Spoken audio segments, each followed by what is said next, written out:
How do you define the word success? Welcome to the Relive the Moments podcast. I'm John Lim.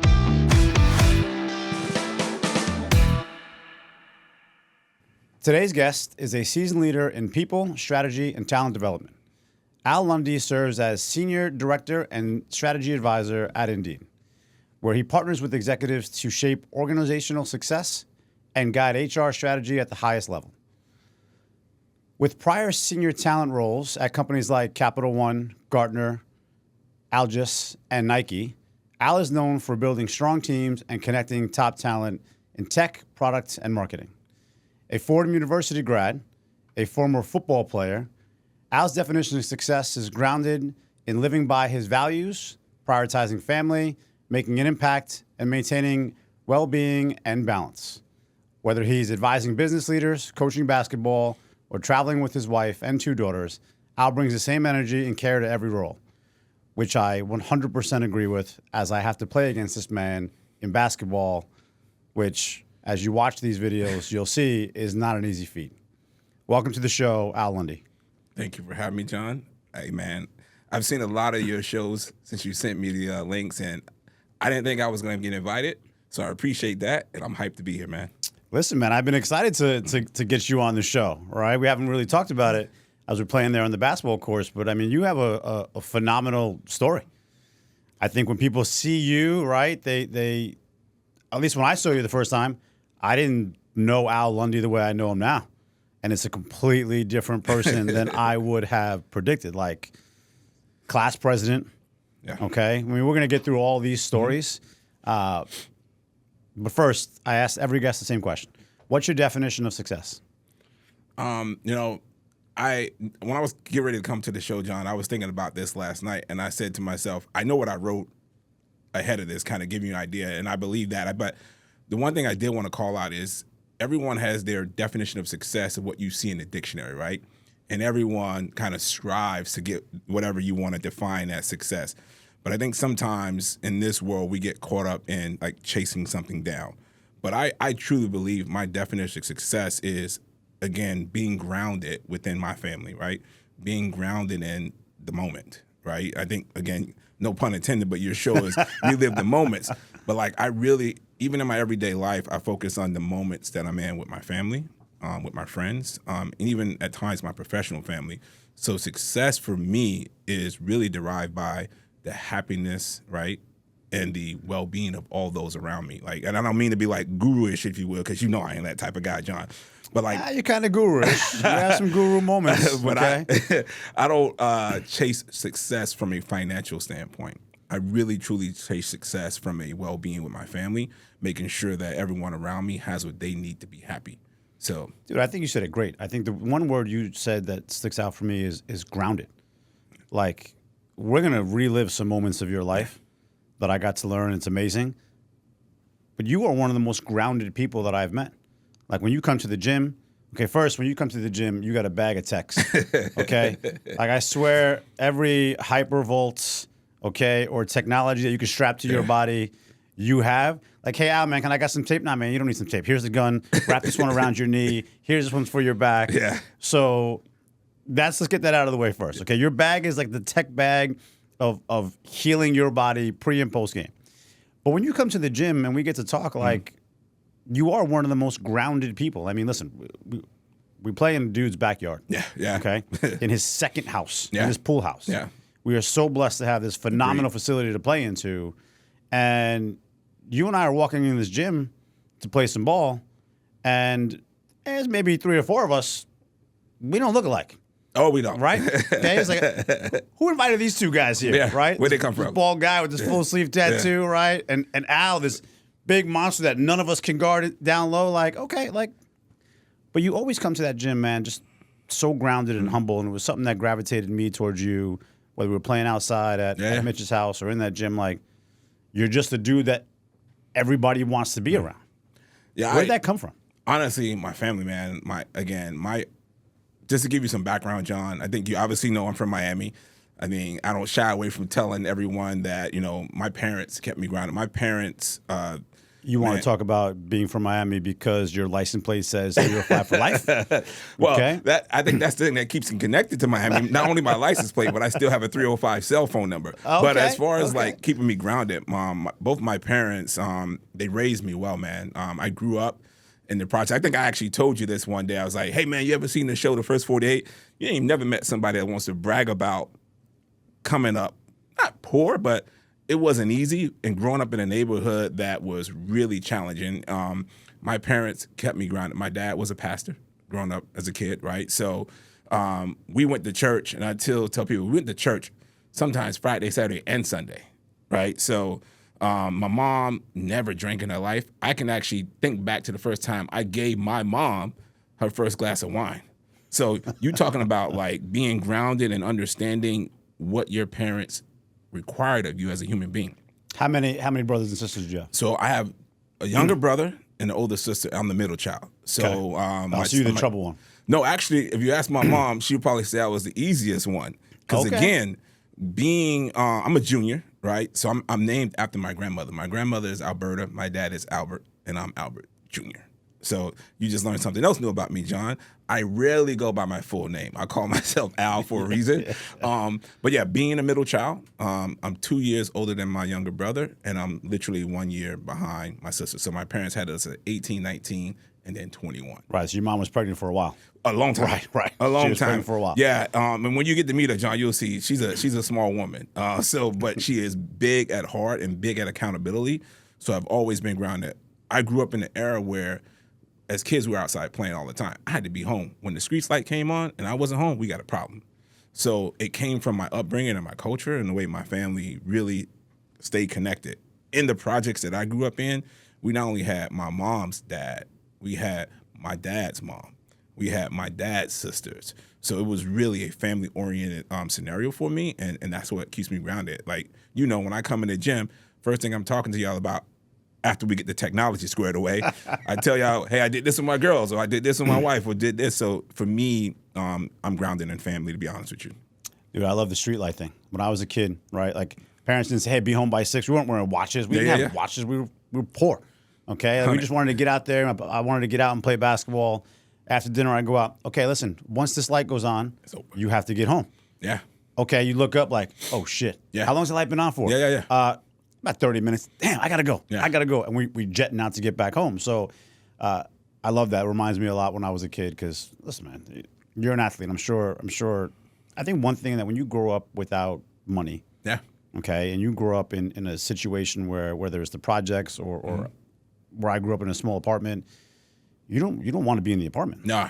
Like, we out. Like, as soon as I can get undressed and redressed to get outside, I'm out. It's over. Right? Like, rainy days were the worst because you're just stuck there in the apartment. In the house, like, right? So I mean, that getting out had to really help out a lot in that side. I want to go back to this fact that you said your dad's a pastor. Well, let's be clear. He was a pastor. He was a pastor at this time. I grew up. Yeah. How old are you when you're talking about church at Friday, Saturday, Sunday? Oh, man. This was between the ages of, I want to say 5 and maybe 12. Okay, so about 7 years. Constant. Right. Constant. 30-40% of your time is at church. Yeah. And my dad's older sister, my Auntie Betty, she used to call me her little son. And she loved church, and I loved my aunt. I was always there. My parents would, after church, just say, "You can go ahead and go home, Auntie Betty." So that's the thing. I go with my aunt. She make pies and cakes and all type of stuff for me, and I just hang out with her. But it wasn't what people might think from a pastoral dad, right? My dad, even though he served in a role, we spent a lot of time playing basketball. I would go to the courts with him and his boys. Like, it was great. I would watch until I was old enough to play. He's outside playing football with me. Never missed a sporting event for me. So it wasn't a, hey, you got to be in church all the time. Because keep in mind, in high school in Florida, football was Friday nights. Right, Friday Night Lights. Exactly. So everyone thinks it's just Texas. Yeah, at the end of the day, even though I had to play that game. So whether it was, hey, you're going to go to church, you're going to go to the game, or you're going to alternate, I had to play that game. And that was something my parents wanted me to actually have something. I'll tell you, John, there was a time, we'll talk about this later, but I think I told you before, I was class president in high school. My freshman year of high school, my grades were not up to snuff. I got C's. And my dad said to me, "You ain't playing football no more." So I think back to that. My parents were not going to allow me to play football getting C's in high school. And I think that was a turning point for me in my life. Like, all right, so listen, you jumped ahead before I can even ask the question, right? About let's pick a moment in your childhood to relive. But now that we're on it, let's stay here. So you're a freshman in high school. Yep. Okay. You're playing which sports? I'm playing football, basketball, and wrestling. I would have never thought I was going to play wrestling, but yeah, I had to wrestle because my high school football coach, the running back coach, told me, "You get no time off. You can't go off season and get out of shape." So wrestling and basketball are actually in co-seasons, right? So I had to alternate both of those while I was doing it. But he said, "You got to be in shape." I don't think basketball is going to keep you in shape. Makes sense. Makes sense because wrestling will make sure you get that muscle. Basketball will give you that endurance. Yeah. But now, okay, you're about to be a high school star athlete. All right. Knock on wood. We're gonna fast forward everybody because you are a star athlete. So right now you're going to be a high school star athlete. I mean, I know the story already, so we won't spoil it yet. But that almost ends because you're not doing well in school, and mom and dad were like, "No more football, no more football." So my parents says to me, "Wait, hold on. Middle of the season? Let's stay in this story right. When? So this would have been because season starts in the beginning of school. You have no grades yet when the season starts. Yeah. So technically in Florida, season starts in the summer. Okay. So you're actually practicing. I'm in summer school. You're actually practicing just to start football, right? In Florida, right. So 3 days and so we're doing the 2 days, the 3 days, and I'm already through season. So let's just fast forward. We're actually getting ready for football season. Okay, all right. We're getting ready to get things kicked off. My parents start to see the grades that I'm bringing home because in school, your teachers and back in Florida, they hit you up like, "Hey, because school's starting in the summer too." Yeah. It's not okay. So in New York, they start football season in the summer. Yep. Just workouts, but you're not starting school until September. I was in summer school. Got you. Okay, so you're actually in school. I'm in school and summer school. Football. Yeah, okay. Yeah. Okay. So it ain't working. And my parents are like, if this is what's gonna happen, you ain't playing. So they didn't pull me out, but I think knowing my parents, the threat was enough. Yeah. It was enough. Because if there's one thing about my parents, this is one of my sayings, the sayings that my mom says, "I'm going to mean what I say and say what I mean." I'm like, oh, we know what that means. I love that quote. Shout out to Mom. I love that quote. It's over. So, and there's one thing about my parents. If they say something, they mean it. And there's no wavering on it. So I buckled down. Now, granted, I didn't go from the C's that I was trending to like A's. That took a while. But my mom said to me, "You actually have to get all these up to B's." Right, she wants to see progress. Minimum. Right, you want to see progress. Minimum. And C pluses don't count. Talk about progress. So, yeah, I mean, I did it. And I think it was just a matter of, I wanted something, right? Speaking of being grounded earlier, I wanted something. And I knew what it took to get that. And I just focused on it, and I did it. And it wasn't that I didn't have the competency, right? I wasn't focused on it. I was focused on playing football. So it's very fascinating, right? Because people like us who grew up poor, we build things or we do things because we want something, right? We don't have someone to ask. Like I wanted the first company I ever started because I wanted new sneakers. Yeah. And my parents couldn't buy them, couldn't afford them. So so I didn't get to like my kids today. Like I need new sneakers, Dad. Okay, can we go to Dick's today? Yeah, we can go to Dick's and go buy some new sneakers. Yeah. For your girls who are not growing up the same way that you grew up, definitely not. How do you instill that family, that community that you grew up in, in one building with a whole bunch of family members, right? Which is a lost art. I mean, it doesn't really exist in most of Westchester. Yeah. Definitely not Scarsdale. How do you instill that into them? In all honesty, it's ironic because my wife grew up in Scarsdale. So my wife is from Scarsdale, but I think full circle, just came back home. Yeah. She's our center, right? My wife makes sure that I don't get out of hand. Because I'm be real with you, John. Like, as a girl dad, and I say that with pride. As a girl dad, man, I want my girls to have the things that I didn't have. I want my girls to have the things that they need. But you do need a strong partner, in this case, my wife, to help keep me grounded. Because your definition of need is spoiling. Yeah, my definition more, of right? need is like what you need. So That's great. Yeah, my girls and I have a little joke. They always say, "Dad, you're WWW, whatever, whenever that." So my wife don't like that. My wife, the kid's like, man. "Dad just gets whatever he wants, whenever he wants, whenever that." Yeah. So my wife doesn't really like that, but she helps keep me grounded. And again, I think I have my girls focus on community too, right? But my wife is the center of that, right? She makes sure my oldest daughter, goes to the shelter, right? They go to the animal shelter. They take blankets. They kind of do what they can do. They keep trying to get a cat. That ain't gonna happen. But You heard it here first. Yeah. No cat at Al's house. No cat. Okay. They also, my oldest daughter like walks the dogs and the neighbors' dogs and stuff, like make money of that nature. But as far as like in the house, like we do start with family first. If you ask the community, like you see people in the community, you see people out in the community partying, hanging out, going to friends. You rarely see me, John. I know. Like it's a rare occasion. I got you to come here. Like my thing is my girls, right? In that house, as I always tell people, in that house 147. So I do a couple of things.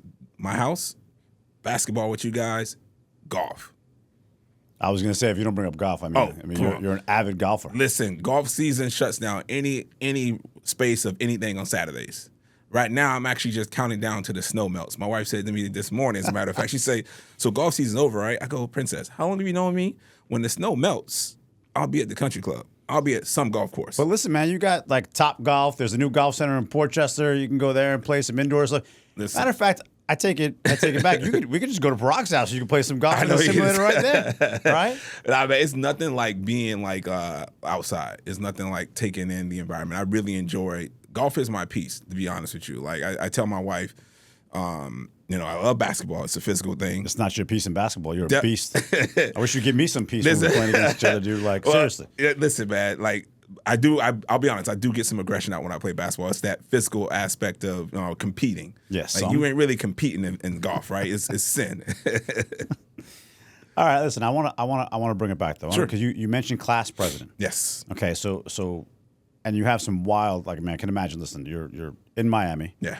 Okay. Yeah. You are a star athlete and class president. Yes. So you rocking both sides. Like you, the most popular kid in school. Yeah. Okay. You're hitting the academics. Yeah. Total makes sense. You're controlling. You're leading people in this scenario, and you're a star athlete. When you're a senior now, you're playing all three sports still. Playing running back, strong safety on the football team. Yeah. Finally, because and wrestling. By the way, I didn't mention I was a district champ in wrestling in high school. I was a regional champion in high school at 171. Dude, you say this to me sitting across like it's a surprise. Like I've wrestled with you for rebounds, okay? And it's not even fair to say I did it. It's not even, I can only say that I was there. I got tossed around by you for rebounds. Yeah, all right, man. Yeah. So we can understand you be tossing wrestling, people football. around. Yeah. All right, so senior year, right? Your senior year, you're a star. I mean, you almost broke the rushing record. Correct. It's only 64 yards less. Yeah. Right, so now you're a star in high school. Let's go back to one of those moments. Let's go to a football moment. Sure, a football moment in high school that you remember that we can all relive. A good one or something that happened that really changed me. Oh man, you pick whichever one you want. I'm gonna take a good one, right? Because I'm never playing football again. I can at least play basketball or wrestle right now. So I'm gonna take a playoff game. Okay. All right, so this was my senior year playoff game. I had actually just come off the injury, right? We were playing Miami Springs, so one of our rival games. In that game, I still have the newspaper clipping, by the way. Whew. Old school. I still have the newspaper clipping. You want to talk about aging yourself? Yeah. Okay. There's no social media posts back then. I got newspaper clippings. I rushed for over 250 yards and 3 touchdowns in that game. Please tell me you won the game. Oh, yeah, we won the game. Okay. Oh, yeah, we won the game. It was one of those typical, like, high school football games on a Friday night, full stadium. We actually played at their stadium, as a matter. This was an away game for us. Oh, wow, okay. Muddy football field. over 250 yards and 3 touchdowns. So what does it feel like? Friday Night Lights. Yeah. Okay. Miami, you're in your enemy's territory. You're now here in a playoff game to move on. And you finish that game with all those yards and touchdowns. Like, what does it feel like? In all honesty, John, is what I did back then. Like, not in all arrogance aside, like in the state of Florida, football was the second thing to religion, right? To like religion and family. So you felt like you did what you were supposed to do. Now, there's levels to this, right? Yeah. The next level is a team that always beats us. And to this day, I think I've only beat Miami Northwestern once in my high school career. So it was like, we were supposed to do this. I did my part. Now it's time to move on and play the big dogs. Okay. So we obviously, if you can tell by my tone, we did not do well against the big dogs.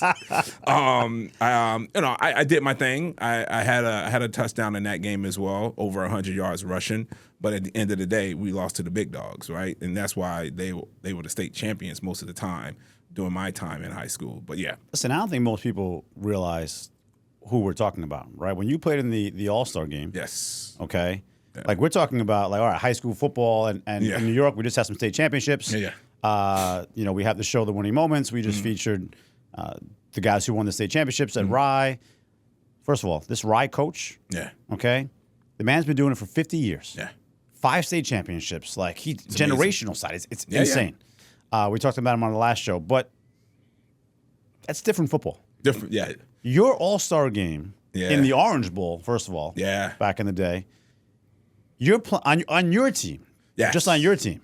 Oh, man. So if you think about those days, now I'm really aging myself. I was telling you earlier, I still have my jersey hanging in my gym downstairs.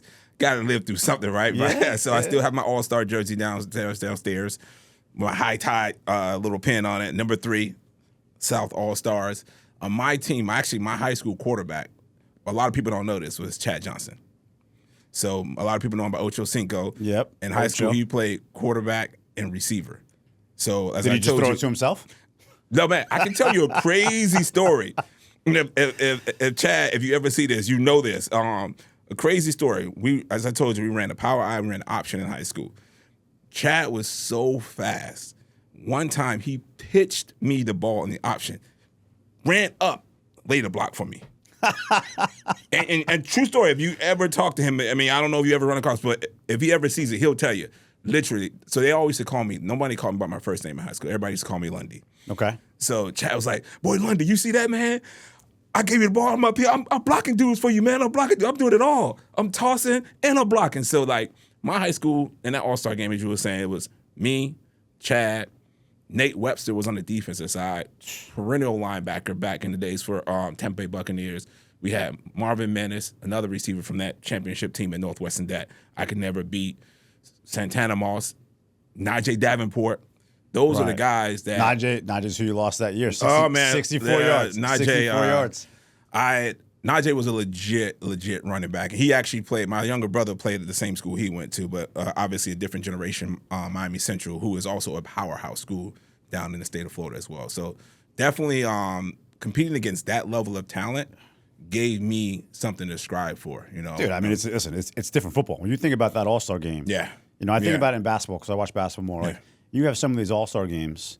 Like, I watch, like, Made Hoops. You have some of these games they play.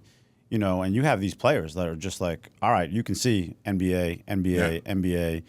I forget what high school was or what AAU team it was that I just saw from last year or 2 years ago that everyone on the team is in the NBA. Yeah. You know what I mean? Like, it's crazy to think about that. And you're balling with. By the way, let's take a step back. I could see right now. I just thought of a clip with Chad versus Dion.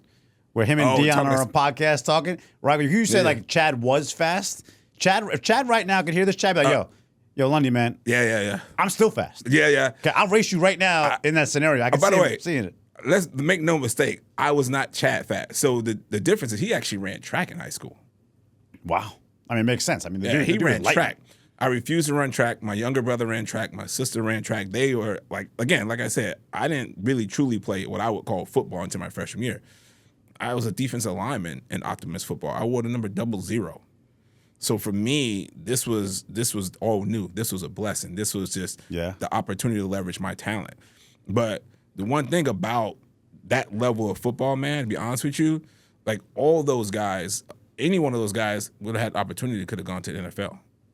Yeah. Yeah, I mean, any one of those guys. And that's a lot in football. In football, you guys have a lot of that talent that those guys had were ridiculous.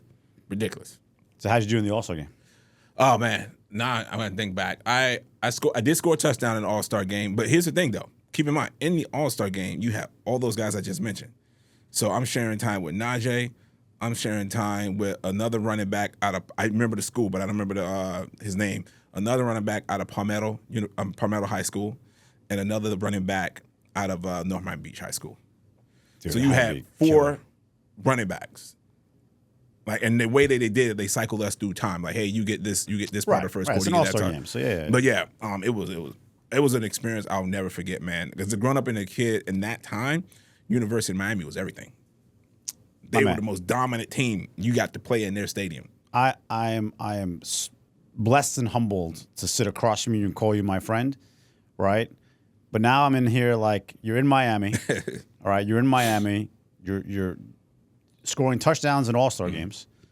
How in the world did you go from there, okay, Mr. 305 for life, to be in here in New York where you live now? Like it's a big jump. I mean, you did the opposite. You commuted to the cold versus right now the cold commuting down. Like, how'd you get here? Man, make no mistake, I love living down south and being warm. That is a goal for me once my girls graduate high school. I'll obviously have to keep something up here because I know my wife's going to see this and be like, you promised me we'll keep something in New York and we'll go somewhere warm. It'd be a beautiful snowbird. I mean, that would be my dream. So I shared with you off camera doing other conversations that I hurt my knee. So again, coming off that, I had a couple of different scholarships at other schools that I could have went to. You know, I will leave schools' names out, but I did what I did. Messed up my knee doing another training camp. I saw an episode of Law and Order. Real talk. Law and Order. Law and Order used to be my favorite show, man. Saw an episode of Law and Order on Fordham's campus. It's my favorite show, too. It reminds me of my grandma. We used to watch it all the time, right? Yeah. You think about Law and Order. If you ever go back and watch Law and Order, almost every star on the planet has been in the show. Yeah. I mean, it's crazy. Shout out to 40, 50 years of it. It's insane. Yeah, it's wild. It's like the serious version of SNL. Like every comedian that's something has been on SNL. Every actor that's something has been on Law and Order. So I see this and I'm like, I tell my mom, I'm like, hey, I want to go here. Like and she's like, you're not going to New York.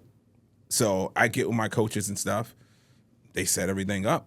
I come do a visit. They're like, yes. So I'm at Fordham now. I'm a 17-year-old kid. In the Bronx. In the Bronx.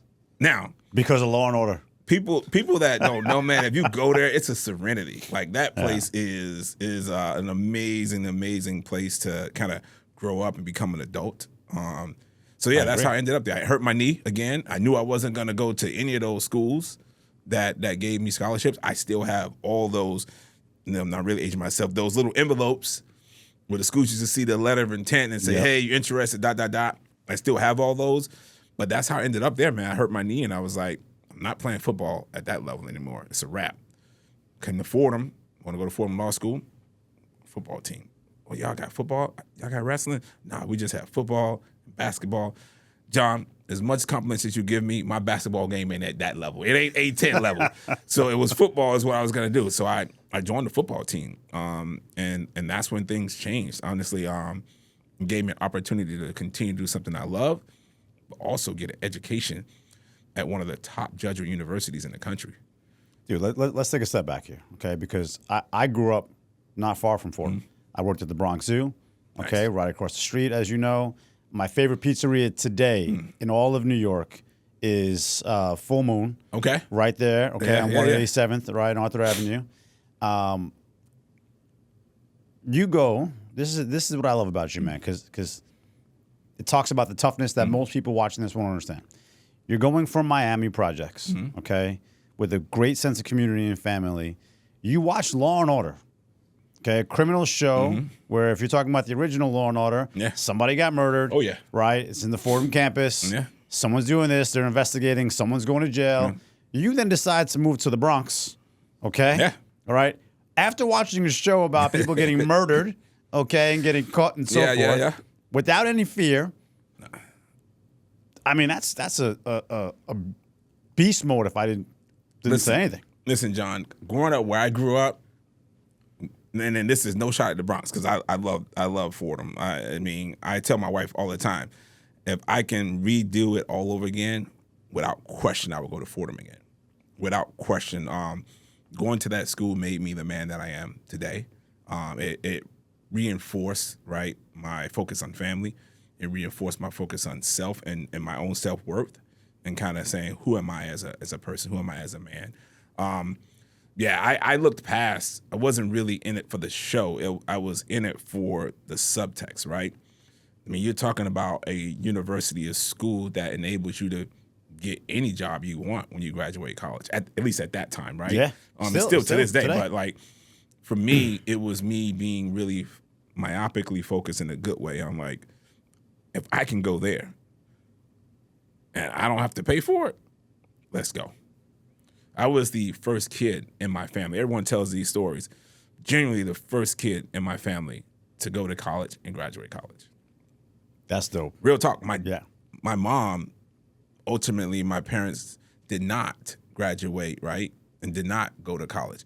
We'll have this conversation another day, but my mom was a ridiculous athlete in basketball and volleyball. So is that where you get your athletic ability from? Mom Mom and dad. Okay. My dad played tight end at a high level at one of the parental high schools in Florida, and he played basketball, of course. But both my parents are supremely athletic, so I will take those genetics. Although I always give my mom crap that she gave me her height, because my dad is legitimately 6 feet. My dad's a legit 6 feet beast.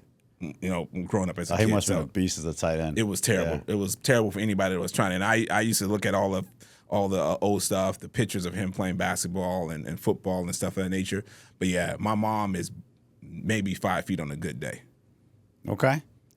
So she gave you the intelligence and the height. And the tenacity. 100%. It makes sense. 100%. I can't wait to meet your mom, man. I cannot wait to meet this I'm picking her up on Thursday. Yeah, that's great. Okay, so now you're in Fordham. Yep. All right, you're a 17, 18-year-old kid in Fordham. Getting ready to turn 18, yeah, freshman year. Okay, your knee's feeling better because you're ready to play some football. Yeah. So how was playing football at the collegiate level at Fordham? Fun.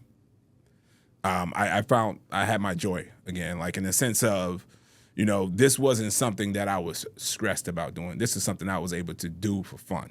Still compete, right? Because again, this no disrespect to the level of talent. There were some really talented guys at that university. Yeah. But it was different from the people who I knew, right? Who I would, you know, see and know the level of schools that they were going to, the caliber of schools that they were going to. I mean, listen, your all-star team might be able to beat the Fordham. Oh, easy money. Right. That wasn't even a question. Fordham wasn't known for football back at that time. Yeah, and I probably wouldn't have got no playing time either on that one. They were mandated to give me that playing time in all-star team because I made the all-star team. Right. It's like, hey, this guy, you know, but it's like. So yeah, freshman year. You come out of freshman year on the cover. Yeah, John. So freshman year, coming out of freshman year, I had a really great. I think it was 984 yards rushing as a freshman. Couple of receiving yards. I mean, you know, catches or whatever the case may be. Really caught the eye of the coach at that time, our head coach at that time. And next thing you know, going into the sophomore year, they start to do like the media guys and all the things. And I get the media guy. I'm on the cover, bro. I'm on the cover like stiff arming, right? I'm like, okay. So I immediately call on my family and stuff. And I was actually in Street and Smith magazine too. I still have that magazine. So back in the day, Street and Smith used to do like you got like a review. I need to see these magazines. Oh, yeah, I got. I'll definitely bring it next time you come to the gym. So I got the cover of the Fordham magazine. And there's a write-up about like the different athletes in Street and Smith magazine for like what's coming up for the school. So I started sharing I got to send this all to my family. True story, John. A guy I play golf with, so kind of connecting this football stuff. A guy I play golf with is a IHOP franchisee. Okay. I love IHOP. I want to big staple in the Bronx. Guess what, bro? So I got to take you to IHOP then. So ready for this? I'm playing golf with this guy. And he said, we were having a conversation. Him and I have been friends for like 5 or 6 years now. And he says, yo, Al, I'm opening up an IHOP on Fordham Road. I say, stop playing, man. Stop playing. You full of it. He goes, no, I'm opening up IHOP on Fordham Road. And my cousin used to play for the Rams. I'm going to put his pictures on the wall. And I'm just trying to get all my different friends who are family members who play football. Let's go. Can you see if I can get pictures of you from playing at Fordham? I say, stop playing. Real talk, John. This weekend, I'm taking my mom to Fordham Road. The dude has put the pictures of me on the Fordham cover. When you walk into the restaurant, it's actually on the restaurant. He has a picture of me running. He has a picture of me getting tackled, and it says my stats here. So I haven't been there yet. I got goosebumps. I haven't been there yet, man. The moment hasn't even happened yet, and I'm already reliving the moment of you walking in with your mom to Fordham Road and those pictures. That's going to be an amazing moment. Yeah. So my mom's coming up this Thursday, coming up to visit. She's going to stay up for Christmas, and this weekend will be the first time that I step foot into the Fordham Road IHOP. And I'm going to actually get to see my picture. I love that. I love that for you, man. That's going to be cool. A special moment, yeah. Yeah, listen, we got to get your boy from IHOP to sponsor the Winning Moments. Athletes love pancakes, okay, especially all the high school ones that we're trying to promote and raise money for. So we'll reach out to you, Winning Moments TV show on YouTube. You know, small little plug there for IHOP. You know, we'll get some pancakes out there. Yeah. He says to me, Al, come get some pancakes. Make sure you bring your mom. So this will be an interesting moment this weekend when I get to see this for the first time. I can't wait for you to have that moment. All right, so let's fast forward a little bit now, right? Because I want to relive a moment as an adult after college. But one important note about college is you come out of college, right? Yes. Not only are you on this cover, not only are you a great football player, but you met your wife. Yeah, man. I'll be honest with you. I didn't go to college thinking I'm going to meet somebody and get married. So I met my wife my senior year. So going into my senior year, her freshman year. Okay. That's about right for the football star. I guess so, but this might be the wildest thing that ever happened to me in my life as it relates to I would have never had that on my bingo card. So her freshman year, my senior year, as a senior on campus, you actually get to live in these apartments. So me and my buddy, so it's actually 4 of us football players living in this apartment on campus. My wife's roommate at the time thought that one of my roommates was a cute dude. Okay. And would have been a great guy for my wife, I guess my future wife at this point.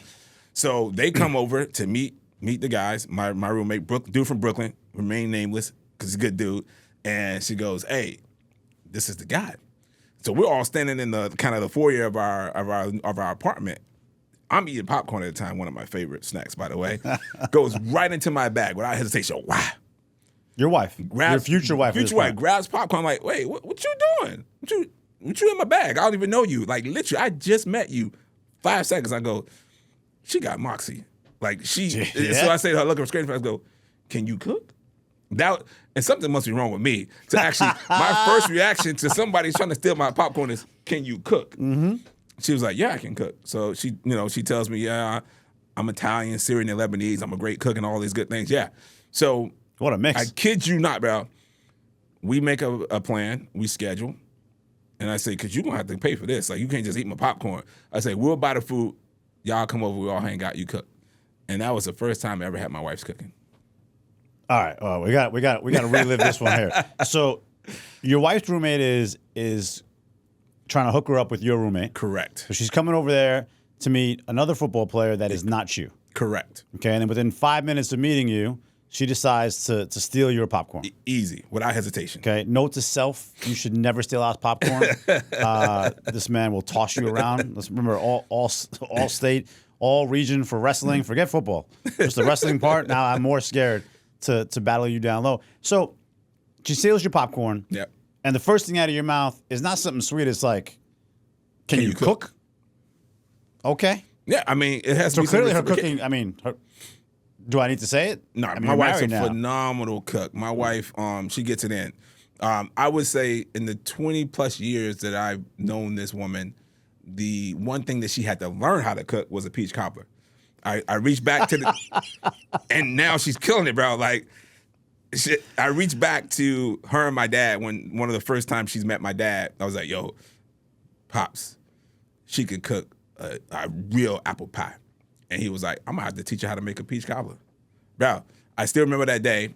Now my wife, her peach cobbler skills are so tight that she has to like put me on pause. Like she doesn't allow me to have peach cobblers as much as I want to. Now you know what you just did though. What's up? Okay, because all the basketball boys are gonna be watching this. All right, you're gonna have to bring some peach cobbler. Oh man, yeah. To the game one of these weekends. Now I don't even know if she's gonna believe me though. She literally be like, "I'm trying to get it to myself and sneak out the house and like eat it in the car or something like that." We see we work something out. Listen, Justin, make sure we cut this clip and get this to Al immediately. So his wife does believe that I'm asking on behalf of all of the men we play ball with to get some of this peach cobbler. Okay? Yeah, it's real. We'll make sure that Al eats none of it. All right, to the best of our ability that we can stop him. So yeah. So that's awesome, man. Yeah, phenomenal cook. How long are you married? So it'll be 20 years now. 20 years. I've known my All wife started since she's because 17. she stole your popcorn. Correct. Okay. Honestly, so when I graduated college from Fordham, I was on a plane at 3 p.m. that day. I was out. Post-graduation. Post-graduation. Going back down to So Florida. if you really think about it, my wife and I were dating her freshman year and my senior year. We didn't know where this was going to go. Right, because she's staying. She's just starting. She's starting her college life. Yeah. Okay. She stole the wrong man's popcorn, obviously. Yeah, and in all honesty, like, here's the thing, though. We stayed in contact. I still remember she came down to Miami for summer vacation with her mother, and we stayed. I actually ended up, at that time, I was working for Abercrombie & Fitch, believe it or not. Modeling? Man, let's just be. I've been in front of the store once or twice with the shirt off, but that's neither here nor there. Yeah. That's neither here nor there. But I worked for the company, and yeah, the company actually moved me back to New York. Like, cause I was like, this is the one. Moved back to New York. So we dated for 5 years before I popped the question and asked her to marry me. So yeah, dude, it was intense. We like to joke that her and I single-handedly kept JetBlue in business at the time. That's how much we were flying back and forth between New York and Miami. Makes sense. I mean, shout out to JetBlue for that, keeping you guys together. So listen, you're not just an accomplished athlete. Yeah. I mean, when I read the bio before, we put it out there, like, you're a beast inside the corporate world as well. All right, you're a top dog at Indeed, this little company that they have out there in the world. Once again, shout out to Indeed here in Stanford. Yes, I'll be heading over to the office after this. Yeah, HQ's in Stanford. Yeah. That's their global HQs here in Stanford, right? So that's the one here. Yeah. But then we also have the main headquarters is actually in Austin, Texas. Okay. So we have Austin, Texas. This is our bigger office here, and then we have one more in New York City in Bryant Park. Right. Yeah, you gotta have the New York City one. Yeah, you gotta have New York City. Yeah. So shout out to Indeed here in Stanford, employing all these great people in this amazing city that we get to enjoy some good food, Justin. So you're a big dog there on campus now. Let's talk about a moment in life in your post-college career that we can relive that you credit to where you are today. Wow. Professionally, I'm actually going to go back to 2007, 2008. So at the time, I mean, for us that are old enough to remember this, 2008, the economy crashed. Mm-hmm.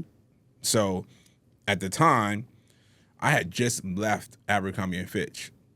My boss at Abercrombie went over to Nike. Calls me up. He's actually one of my really good friends. And he says, hey, man, you want to come over to Nike? And I'm like, bro, Abercrombie just moved me to Miami. I finally got back to Miami. He's like, well, we was talking to Jamie. She don't want to be there. I'm like, I didn't even get to be in Miami for 5 months. For 5 months. All right, fine, man. Took the job. Nike moves you back to New York. I'm working in Battery Park City now. Fast forward, economy crashes. My buddy calls me up. He said, hey, man, I got to be honest with you. You either take the severance or see what's going to happen. So that was a turning point in my life because, again, at that point, I only had worked in retail. Abercrombie, Nike, then I had my first job ever at Public Supermarket as a kid. And calls me up, he said, like, we'll take care of you and your wife. Obviously, we'll take care of Jamie and you. We'll get the benefits and all that stuff. But do you want to take the chance to see what happens or take the package? So I took the package, man. It was a rough time in my life being an athlete, right? that you're at the Mecca. You're an athlete and you're working at Nike. Yeah. And that was like top time with, you got Tiger Woods at that time. Jordan was still printing. I still remember the holiday parties. We'll talk about that another day. So episode 2 of the holiday party. It's just holiday party conversation. The economy crashes, man, and I had to make a decision.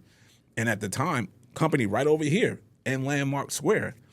A couple of buddies, they knew about the work that we were doing at Nike, the tools that we're using from an applicant tracking standpoint. And they called me up and they said, hey, man, would you be interested in consulting for us? And I was like, cool, yeah. Let's do it. So I go in and I do the consulting for them. And it happened, they're an RPO company. It's Allegiance Group Services, which you highlighted in my bio. The CEO at the time, the president of the company, Randy Gullion, Connecticut guy, he taught me everything I needed to know about the credit card industry, tech industry, outside sales. And we go do an RFP for American Express. At the time, nobody has done a RPO at that level, that size and scale. All the outside sales, business insights, marketing, and the guy put me through everything. And Rebecca Blyman was my boss at the time, reporting into Randy. We win this account. With American Express. I started doing all the hiring and recruiting for the outside sales and business insights. And from that point on, man, in my career, I wasn't a retail guy. I was in the HR, recruiting, tech, right? And that's like early tech, right? Business insights, marketing analytics at the time, outside sales. I did that for like 4 or 5 years. They moved me on some other accounts like Barclaycard UK, a couple of other things. And then finally on MasterCard. So the MasterCard right here in Purchase. Yeah. So I used to go to that office. And then at that point, it was like, what's next for me? Because I now have this experience and I'm in RPO, but I actually want to work for a company directly as opposed to like popping like in the agency-ish. Yeah. And it was a great experience because and that structure was great because even though we're at RPO, I'm actually sitting on the site with these companies. The only thing that made me different from an employee was the C on my badge that said contractor, and no one really saw that. Right. So I was embedded. At that point, a couple of guys I had worked with over there, they're like, hey, Gartner's hiring. We need a leader out. They're growing. We need someone that actually has experience growing. They made me an offer I couldn't refuse. At that point, and that's before I had my first kid. I was like, I got to start, focusing. And so to me, that impact with the economy crashing and me having to really think about what I was going to do in my future and have this opportunity that Randy offered me to learn a whole world, especially growing up where I grew up. I wasn't going to learn nothing about no credit card industry, the nuances of how it works and what must be true and how do you. So it went on to Gartner after that, and then Capital One came knocking. And I think for me, man, that was my big break. So after Capital One was going through a renaissance, they changing banking for good, focusing on technology. How do you, the whole— They were one of the first, yeah. What's in your wallet? So that experience that I gained with the RPO over here at Allegiance Group Services, with MasterCard, Amex, Barclaycard UK, transition that to Capital One and helping them build one of their first tech offices in Union Square. Man, we were so locked in at Capital One. We built that first office on 11 West, right? On 14th, 5th, I'm sorry. And then we built the second on 11 West. That's how fast the technology industry was going into banking. So it propelled me, man. So I was there for 5 years at Capital One. That company really molded me into what I would consider to be someone that has all the skill sets and knowledge to be a true recruiting and HR professional. They showed you what it meant to be at the top of your game from an HR professional standpoint. And when you do that type of stuff, you get people to start look at you, just like sports, right? When you show your talent, you show your ability and your grit, and you want to get after things. Where I'm sitting right now, Indeed was one of my clients at the time. So I had an opportunity to go out to Indeed's Innovation Center when it was the first like innovation center. They flew me out there and a couple other people to talk about how they can innovate their product, right, to engage from the HR technology standpoint. And after leaving there, I want to say 6 months later, they came knocking like, hey, man, y'all just grew Capital One's technology organization from 5,000 to 10,000 people. That's what we do. we want to be able to do that. And again, they made me an offer I couldn't refuse. So here I am. I'm on year 4 at Indeed. Came in my first year. We hired over 3,000 engineers, data science, product folks across the globe. And then, of course, here we go again. Another turning point in life, the economy crashes. And it was because of the experience that I gained at all those other previous companies that I shared it with, that I wasn't, by the grace of God or whoever deity you believe in, at the end of the day, I was seen by the people at Indeed, and they said, hey, we can't let this guy go. He's not just a recruiter. He understands the inside and outside aspects of technology and HR, and he gets people. He knows how to get people to get stuff done and grow, get shit done, as one of my other bosses used to say. And they offered me to be a leader in the HR organization and build a team. You know what I love about you, man? I sit across from you listening to the story, and in your voice and the tone, you sound surprised each time you're mentioning something. Like you're surprised that you're at Nike. You're surprised that you're at, killing it with MasterCard and Amex. You're surprised that you're doing Capital One. You're surprised Indeed called. You're a football star, class president, and one of the greatest guys that I got to meet. Your captivation, your energy that you magnetized towards you should not surprise you at all that all of these things are happening to you, because you put that out there. Shout out to mom, to dad, to Auntie Betty. Auntie Betty. Yep. Okay, I don't want to mess with Auntie Betty. But all of these people that instill this in you, man, like you're a glowing light of all of that.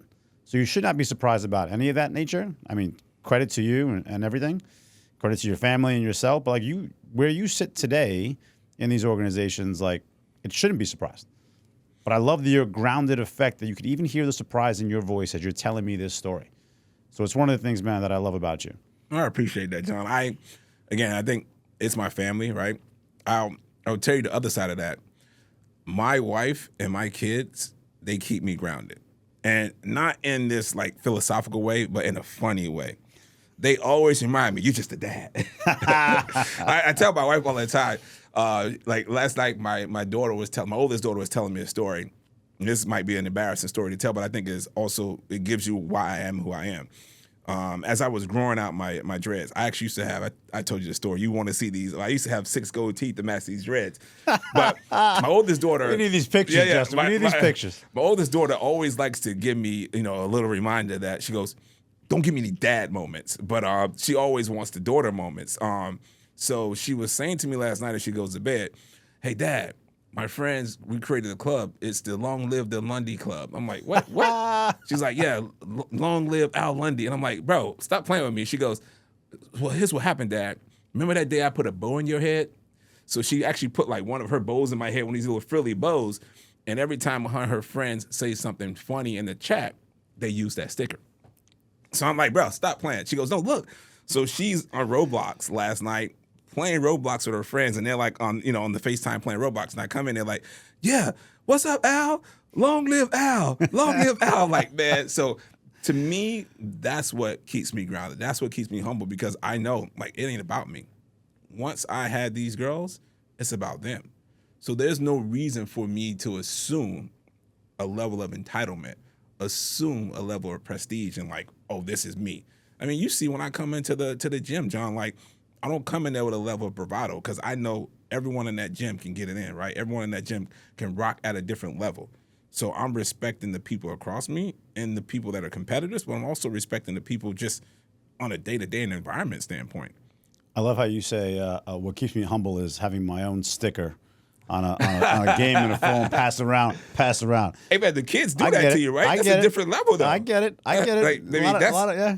Because you could take it 2 different ways, right? Are the kids making fun of me, or they just saying, all right, your dad's cool? Listen, man, you made a sticker to the phone. That's prestige right there. I mean, your pictures in Fordham, IHOP have nothing compared to that moment. Yeah. All right, so as we wrap up the show, another question I ask everybody. What is your favorite quote? Wow. My favorite quote. So, again, this is another shout out to my mom and her. And we talk about this all the time. We always say, control the controllables. Control the controllables. And for me, it's that really means that you can't get wrapped up in anything that you have no control over, right? You have to live in the moment. Like, no doubt. If you are worrying about something you can't control, you already set yourself up for failure. My mom always says, and even though we use a controllable, her thing is, if you spend 99% of the time minding your own business, you're going to have no problems. Now, So because your control. dad's a pastor, I'm going to bring up the serenity prayer, and your mom controls control. I love it. And I think if they took the word prayer out of this, because it turns some people off. Yeah, that's okay. But if you just think of these words, right? Like, God grant me the serenity to accept the things I cannot control, have the courage to change the things I can, and the wisdom to know the difference. Like, those words are so powerful. And it hit me when you talk about mom said, control the controllables. Yeah. All right, across the board. You can put that in anything across the board. I mean, I love that. It's a great quote. Again, shout out to mom. I can't wait to meet her. Yeah. So before we close out the episode out, where can people find you if or anything that you're working on right now that you want to share? Well, we didn't get to talk about this in our conversation, but one of the things I'm really focusing on right now is I recently joined the board of Backyard Sports. So you're great organization. Yeah, I'm focusing right now to see how we can engage in the community and help kids. So coming up right now, working with Indeed to see if I can get more exposure for this particular focus. So if you want to find me, you can definitely find me on LinkedIn. I am not a big social media guy. I literally have LinkedIn and Twitter, and I don't even use Twitter anymore. I focus on the professional side of things I'm doing via LinkedIn and go from there. Nobody uses Twitter anymore, Al. Oh, it's good. now called X. Oh, there we go. Okay. So look at that. I just learned something. The old man learned something. Know what? Does Twitter even exist anymore? We talk about X. Talk about X. We'll make sure that we put all those links for Al inside the episode. Also for Backyard Sports, great organization that a lot of my friends are part of. And those guys over there, Dylan, Steven, doing amazing work. I love you guys. Thank you guys for watching and listening to Relive the Moments, where we share all the moments and our guests share the moments that made them who they are today. We'll continue to bring as many people as we can. If you have anybody you want to bring or you want to hear or you think has a story that they can help others, that's what we're about. Please send them our way. Like and subscribe. Share this. Love you guys. Really appreciate it. Thank you again.